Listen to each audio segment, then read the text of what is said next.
Hello, everybody. Welcome to a very special episode of Your Bish Therapist podcast. I am your host, Melissa Reich, your Bish Therapist. I am a real life therapist who has turned pop culture enthusiast, and today's episode is going to be about me.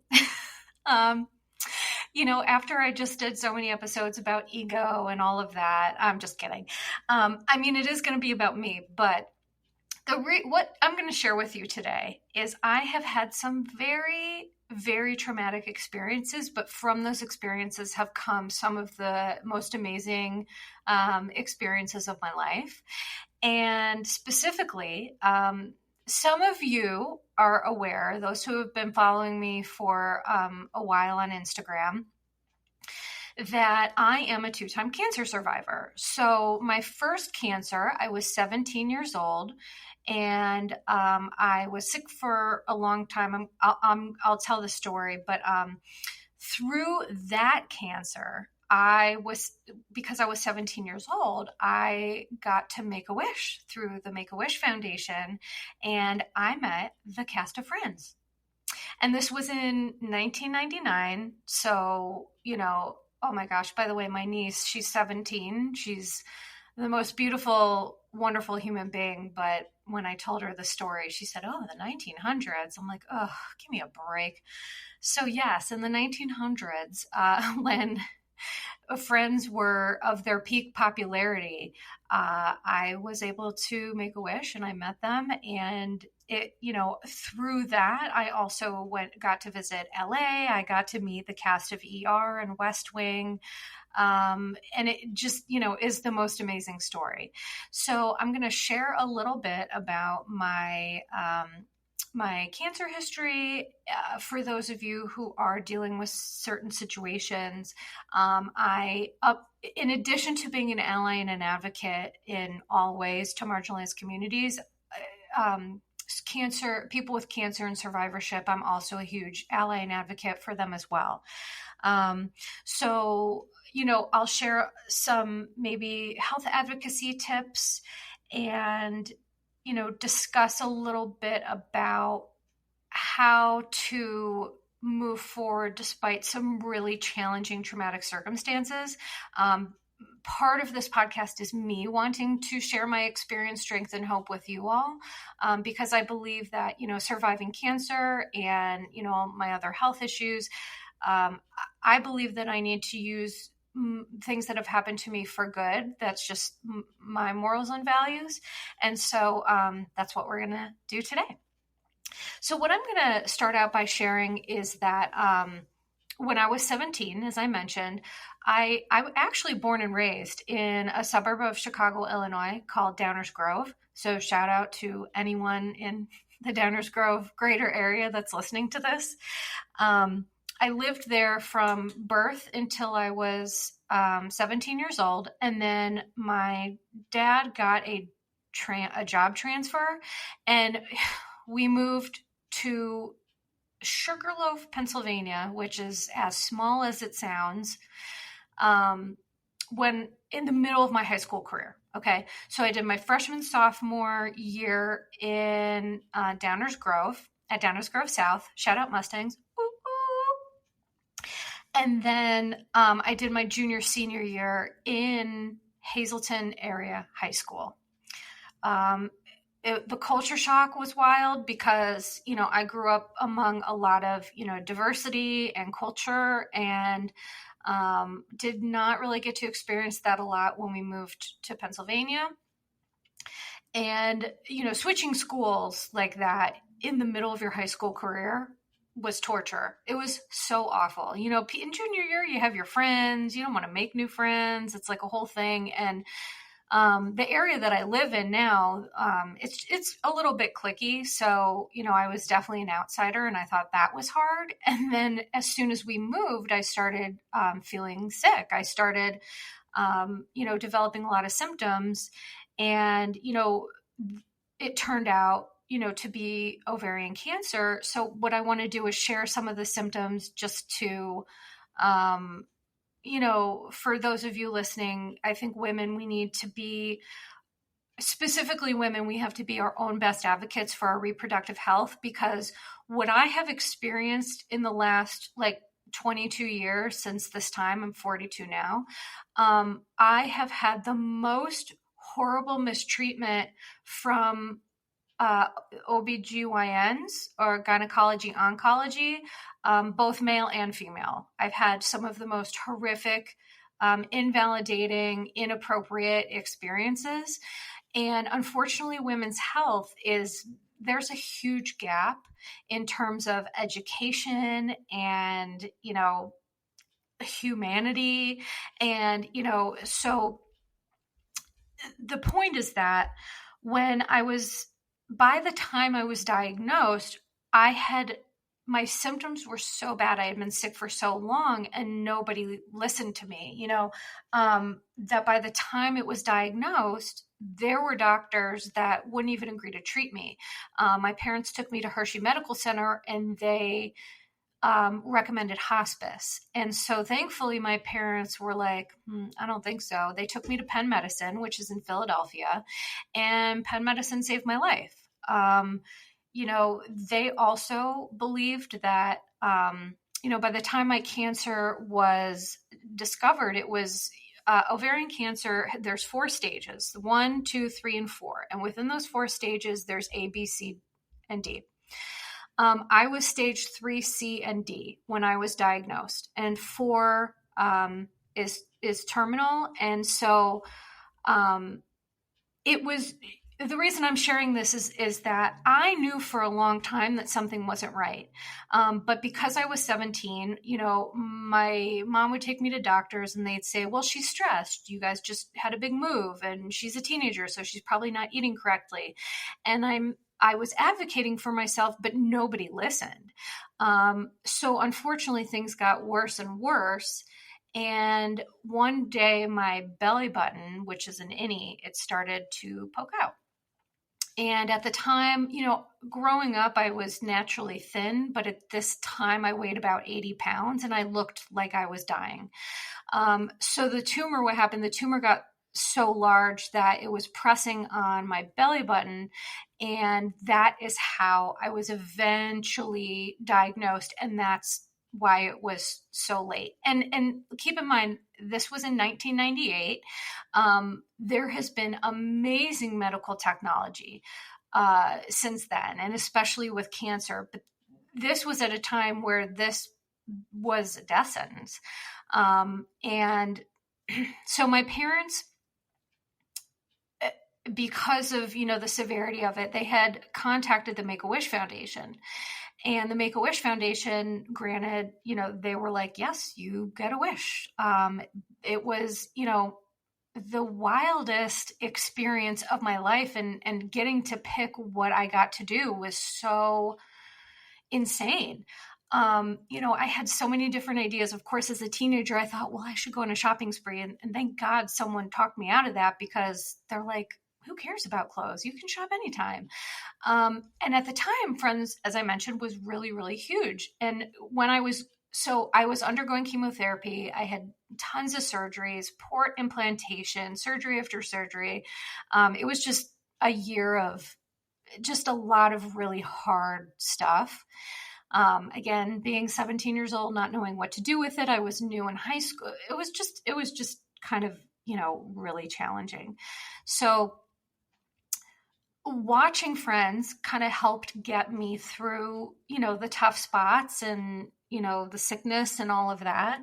And so that's what I ended up picking. Before I move on to that cool experience, I just want to note, so with ovarian cancer and cervical cancers, women, your bodies, period, point blank. Doctors are the expert of their field. They're not an expert of you. So if you know something isn't right and someone is not listening to you, you fire them and move to the next. I've fired many a doctor at this point in my life, dozens in fact, which I'm also happy to tell you about. If you feel you are not being heard, or something is happening in your body and people are telling you it's nothing, do not sleep on your intuition. You know you better than anyone knows you. That is my PSA. And eventually, there are some amazing doctors out there. Unfortunately, it's like you got to kiss a few frogs before you get to your prince, so to speak. But that's kind of, I just really want to put that out there.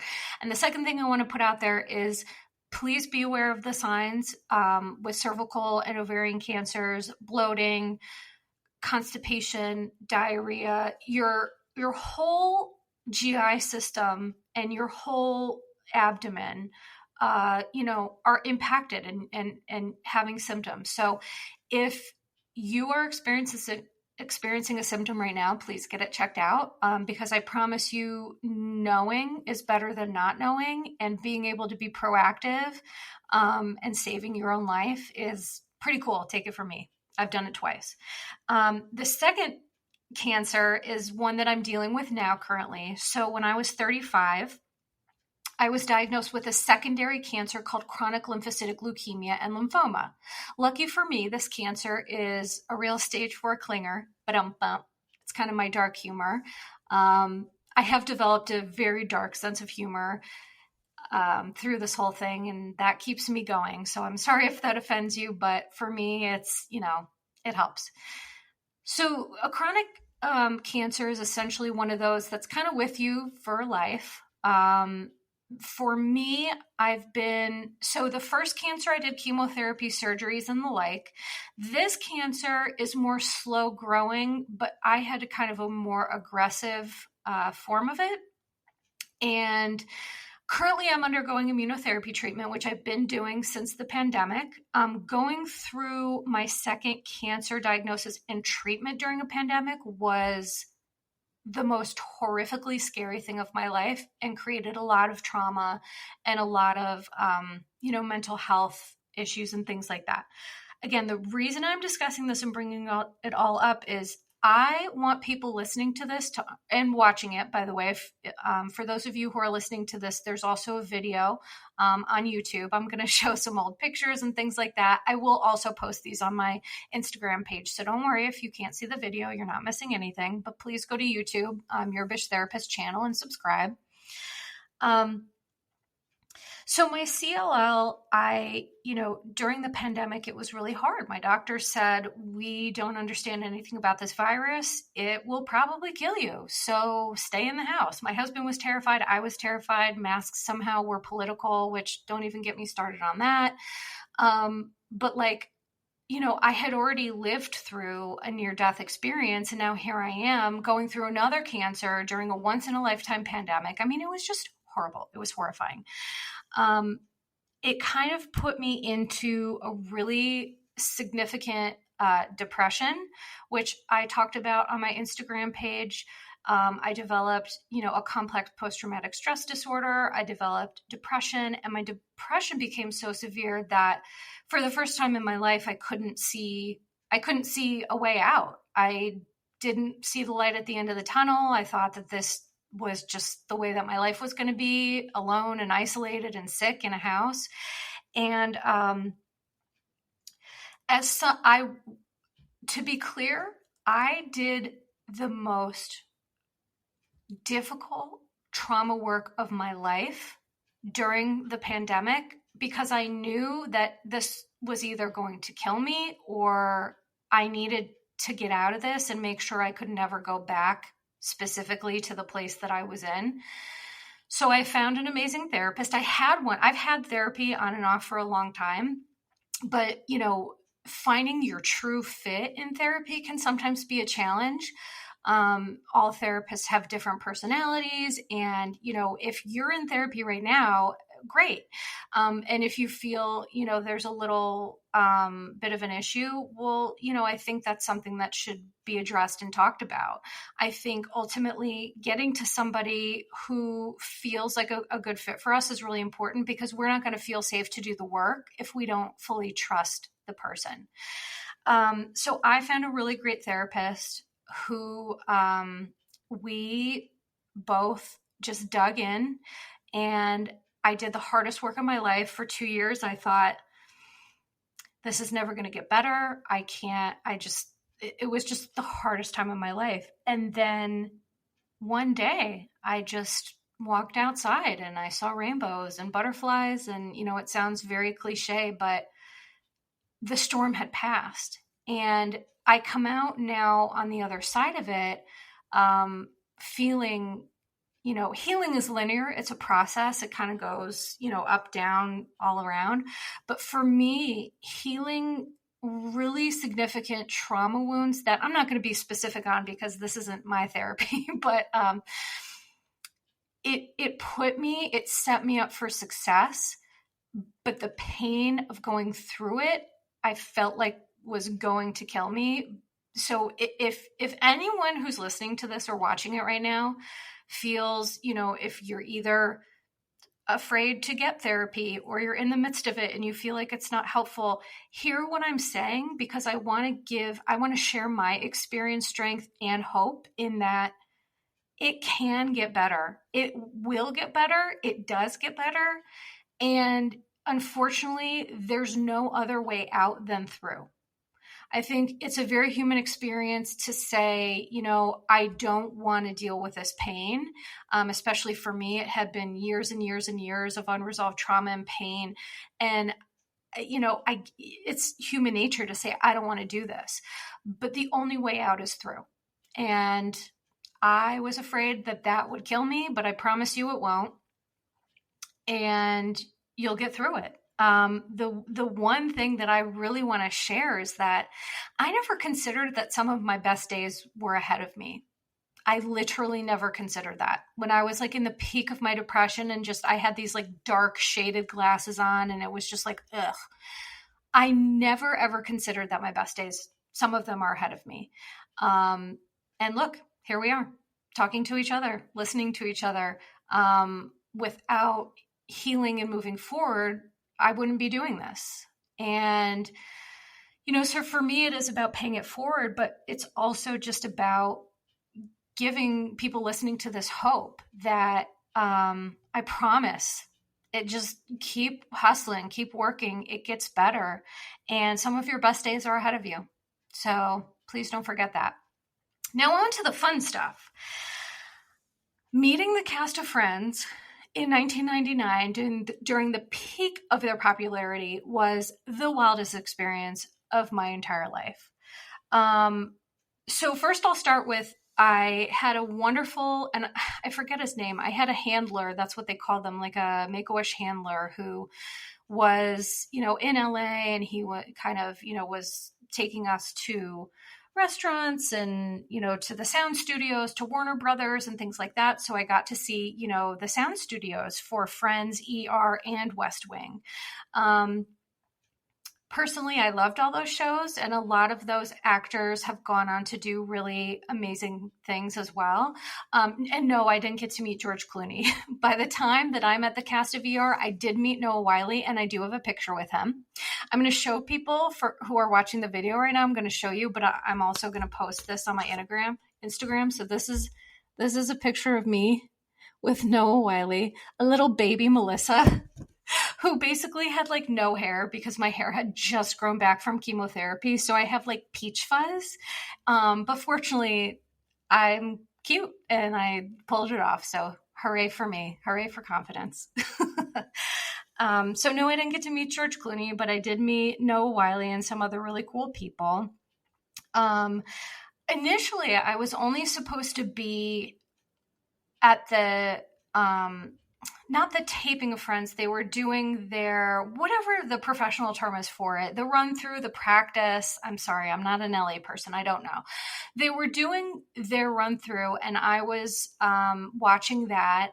And David Schwimmer and Matthew Perry, who played Chandler and Ross respectively, they both truly advocated for me. And they said, at the time, Marta Kaufman, the producer, she's since died also from cancer, unfortunately, that they kind of said to her, they're like, look at this girl. She's so cute. We feel like she could be, I mean, I don't think they said cute. Like, this is not a Me Too moment. They advocated for me, and they said, we think she should be an extra and should attend a taping. So really, Matt and I keep like blanking on their real names because it's a lot to keep track of in my head. So Matthew Perry and David Schwimmer seriously got me to be an extra on an episode of Friends. Unfortunately, so it's the episode where Monica and Chandler are talking about moving in together, and they talk about merging their, Chandler makes a joke about merge, and Joey has this young lady who's, going to be his roommate. That's the episode. I can definitely share the exact episode number, but here's the thing. You can't really see me. You kind of see my elbow. So I'd be shouting it from the rooftops and telling everyone to watch if you could see me, but you really can't. So, who cares? But I was there. I know I did it, and it was flippin' amazing.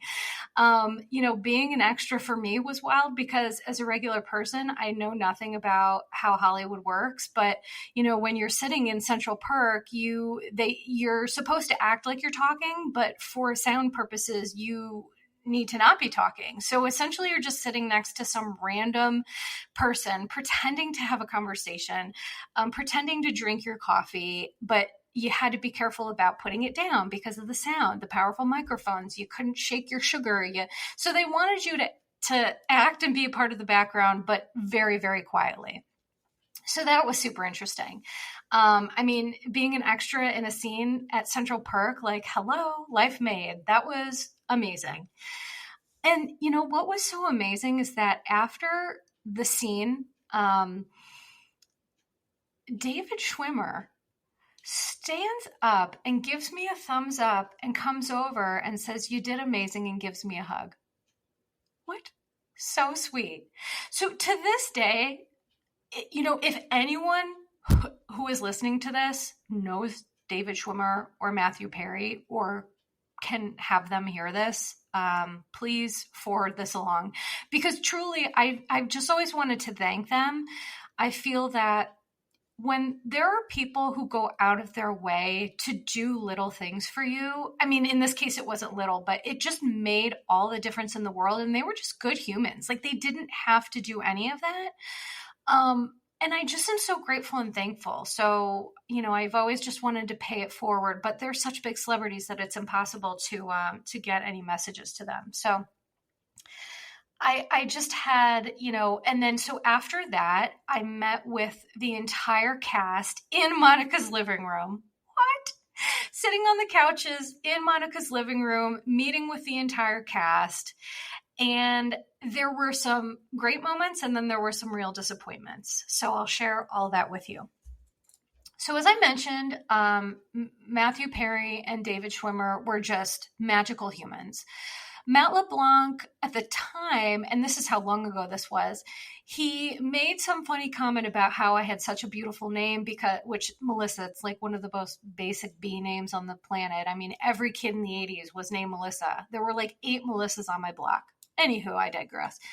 He said it was such a beautiful name because at the time he was dating, I believe her name is Melissa McBride. So they eventually went on to get married and divorced.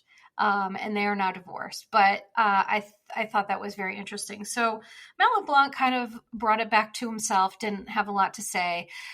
Jennifer Aniston and Courtney Cox were just like super sweet, down to earth, very kind, very soft spoken.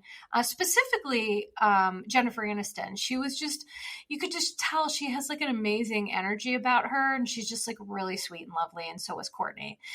I will tell you, the person I was most let down by was Lisa Kudrow. On the show, Phoebe at the time was my favorite. I was a weird little teenager going through a lot of stuff. And so I really loved her and related with her character. And she barely talked to me. She made some joke about, she thought, like, we were all sitting in Monica's apartment together. And she said, "Oh, I thought we had a meeting." And I was like, "Well, I guess I am the meeting." And she just kind of laughed and really didn't say much else. So, and listen, I'm not saying she's a terrible person. I'm just saying from my 17-year-old perspective, she wasn't very kind. She wasn't very friendly. She certainly, I walked away feeling really disappointed, which, guess that's why they say don't meet your heroes. Not that she was a hero of mine or that anyone on TV is a hero per se. But it was just one of those things where I was like, I definitely expected a little bit different, and I was let down. So c'est la vie. So after we had that little get together, this was the time where Jennifer Aniston and Brad Pitt were dating, but it was kind of secretive. And one of the PAs on the show kind of like said, "Psst, come here." They brought me out to one of the stage studios. The door was like leading to the parking lot. And they said, "Brad's here. You can't talk to him, but you can look at him." And so they opened the door and I got to see Brad and Jen, pre-marriage, pre-divorce, all of that. I got to see them together, and that was just like a very wild experience. And to be fair, if Brad Pitt knew I was there, perhaps he would have been okay with meeting me, but I certainly wasn't going to push it or be entitled or whatever. I was just so grateful to experience whatever I could that day. So that was very, very cool. Trying to think of what else. So behind me, again, for those of you watching the video, I have like a friends collage behind me that I made. They didn't allow me to take a picture with the cast, which, kind of was sad and frustrating. Like, how cool would that have been if I could have had a picture with the cast? But it was just like, it was like a legal issue or something. They just like didn't do that. But they all had this funny cast picture where they're like on a construction site. And I'm going to post all of this on my social media, so don't worry for those who are just listening. But so they did autograph that, and I have that picture. And one of the PAs, he wrote me this lovely letter, about going to college and wishing me the best. Because let's not forget, I didn't think I was going to college. I was senior year. I was like, well, I can't apply to college because I don't know if I'm going to survive this. So I had to like quickly hurry up and like go, apply to colleges. And I had to go to one locally because I still had to be followed by doctors and get scanned like every 5 seconds and all of that good stuff. But they were just, overall the experience was just so special and so fun and so amazing. We got to eat at the Beverly Hills Hotel. We got to, just do a lot of fun things. My memory since then has been, it's really mushy because now I'm 42 and after chemotherapy and immunotherapy, and certainly after COVID, my brain is just fundamentally different. So if I remember something, that means it's real special or real not special. Also, I do want to say really quick, West Wing, I got to meet Martin Sheen and Dule Hill, who, Dule Hill is amazing. I'm a huge fan of Psych, with him and James Roday and some other really amazing people.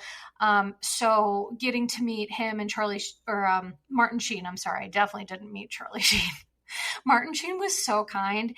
He hugged me and he said, if you ever need a place to stay in LA, please let me know. And he was dead serious. Like, but in a nice way. Like, again, this is not like a Me Too thing. He was not strange or being, creepy or whatever. He was just like such a nice person. And I know that he forgot me the day after I met him, but still, to make someone feel really special when you're like a superstar, I think that's a really cool quality and characteristic. And, he just seems like a lovely human being. So the thing that before I kind of end the podcast, I just want to, again, use this opportunity to encourage everyone listening to this to be an advocate for themselves. In all seriousness, unfortunately, cancer is so prevalent, and anyone who's listening to this that's dealing with it, or, whether it's themselves or a family member, if you're a caretaker, I just send love to you all, because it's just, mentally, physically, emotionally, spiritually, it's just so hard and just so traumatizing. And I think that, the quick story that I'll tell is that going back to we know our bodies. So my second cancer, before it was diagnosed, my lymph nodes had started to swell. And that's what can happen with leukemias and lymphomas. Your lymph nodes can get big, and not in response to any normal thing. So that was the first sign that I had that something wasn't right.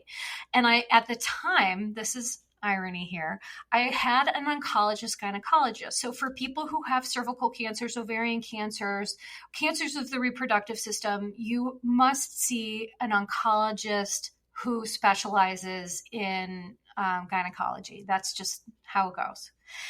And I was seeing him for a checkup for my, ovarian cancer, which, I was continually monitored and things like that. Because so at that time, to be clear, I had a partial hysterectomy. I had my ovaries and fallopian tubes removed, but they kept my uterus and my cervix in the event I wanted to try to have children one day. Eventually I had the other stuff removed as well last year because that was causing a whole other problem. So, but the point is I went to my follow-up appointment with my oncologist gynecologist, and I expressed concern to him about this lymph node. And he said to me, and I quote, wait, hold on. Now I have to remember. He said, "You're being a hypochondriac. Go out and enjoy your life." That's really what he said. And fortunately, I fired him. I walked out. I said, "I will never come back here. Don't ever speak to me like that again." I found another doctor who did a biopsy, and sure enough, it was CLL. So you would think after having one cancer, people would take you really seriously, but unfortunately, the medical system is just really broken. There are some beautiful healing people, empathetic witnesses who are doctors, nurses, PAs, healthcare practitioners. There are some amazing people, but there are also some truly awful people. So you would think that I would get a lot of, attention and focus because of my history. No, I was still ignored. And again, I knew my body. So the message here is that if you feel like you're seeing a practitioner, whether it's a doctor, nurse, practitioner, whoever that you feel like is not hearing you, fire them and move forward. We can do that. You can do that. I have told doctors to F off to their face because you're not going to talk to me crazy. Ain't going to happen. So I encourage you, whether you need to tend to your mental, physical, emotional, whatever health you need to attend to, please attend to it. This is your sign to schedule whatever it is you've been putting off, whether it's a doctor's appointment, a therapist appointment, whether it's a massage or a vacation, whatever you need to do for self-care. This is your sign from Oz. Do it. Book it. Do it.